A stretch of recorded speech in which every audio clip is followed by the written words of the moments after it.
Posisi Sudan dengan Saudi Arabia di Red Sea di Laut Merah ibarat Indonesia dengan Malaysia di Selat Malaka. Saudi itu Malaysianya, Sudan itu Indonesianya, karena Sudan sangat mirip Indonesia. Kaya sumber daya alam seperti gold, juga memiliki cadangan logam mineral berharga lainnya, selain minyak dan gas yang juga besar cadangan depositnya. Kita perjelas, posisi strategis, punya sumber daya alam, pemerintahannya ribut terus di dalam. Terdengar tidak asing, bukan? Jadi ada apa dengan Sudan? Di Sudan saat ini terjadi perang saudara antara dua jenderal perang mereka, antara panglima dan wakil panglima militernya. Keduanya adalah pemimpin de facto Sudan. First in command versus second in command. Kita mereview apakah perang keduanya adalah merupakan proxy war dari sebuah perang yang lebih besar, atau ada larger interest di belakangnya. Proxy war adalah siapa yang bertempur di lapangan berbeda dengan niat di belakang yang membantunya. Ukraina di belakangnya sekutu, terutama Amerika. Rusia di belakangnya Tiongkok. Jadi perang di Ukraina adalah proxy war antara Amerika dan Tiongkok. Sekarang bagaimana dengan Sudan? Blinken, Menteri Luar Negeri Amerika, mengkonfirmasi dengan pernyataan, "Kami Amerika sangat prihatin atas kelakuan Prigozhin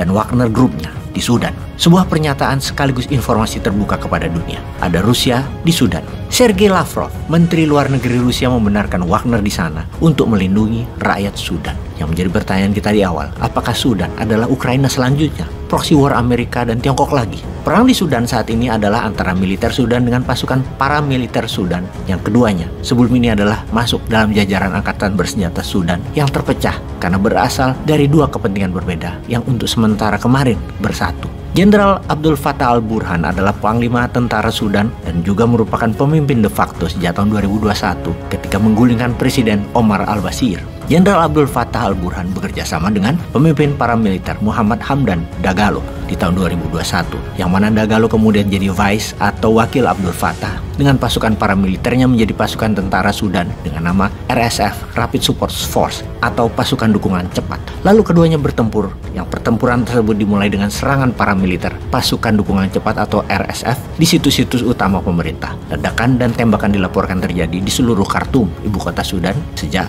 15 April 2023. Mengapa para militer RSF menyerang dan akan mengkudeta pemimpin de facto yang katanya 2023 ini akan ada pilpres yang demokratis, di mana pemimpin sipil juga akan mendapat peluang bertanding. Bahkan Amerika ingin militer hanya mengawal pemerintahan sementara secara de facto untuk nanti diadakan pemilu yang dikuasai sipil. Itu maunya Amerika agar Sudan bisa dikerjain seperti negara-negara lainnya. Amerika nggak mau negara demokratis itu dipimpin oleh pemimpin yang kuat seperti dari militer atau orang militer seperti di Sudan sekarang yang nantinya bukan orang Amerika. Nggak mau Amerika. Ketika Abdul Fattah menjadi pemimpin de facto atau presiden Sudan, Amerika mepet dia. Kemudian Abdul Fattah al-Burhan memberikan banyak fasilitas negara untuk Amerika tanpa menunda. Putin di tahun 2021 juga menandatangani perjanjian 25 tahun untuk membangun naval base Rusia di Sudan, yang akan jadi pangkalan 4 kapal perang Rusia dan 4 kapal selam bertenaga nuklir dan 3.000 anggota militer Angkatan Laut Rusia di Sudan, di Laut Merah. Sebagai counter prestasinya, Rusia memberikan pelatihan militer dan senjata ke Sudan. Hal ini membuat Amerika murka dan memperingati Abdul Fattah kalau kerjasama dengan Rusia tetap dijalankan. Amerika tidak membantu Sudan, terutama membantu dolar. Disinilah asal pokok keributan, karena Muhammad Hamdan Dagalo sangat pro-Rusia dan Abdul Fattah pro-Amerika yang akan mengadakan pilpres agar dirinya bisa bertanding di pilpres, dan Dagalo tidak boleh ikut, harus tetap jadi orang nomor 2. Dagalo murka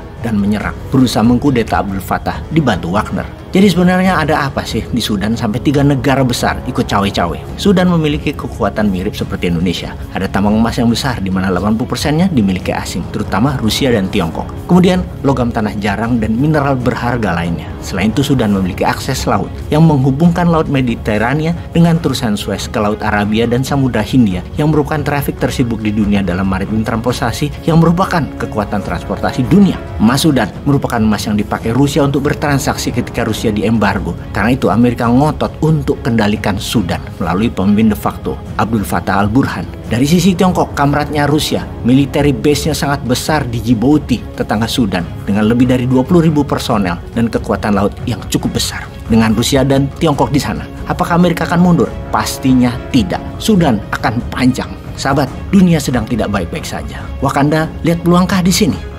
Peace.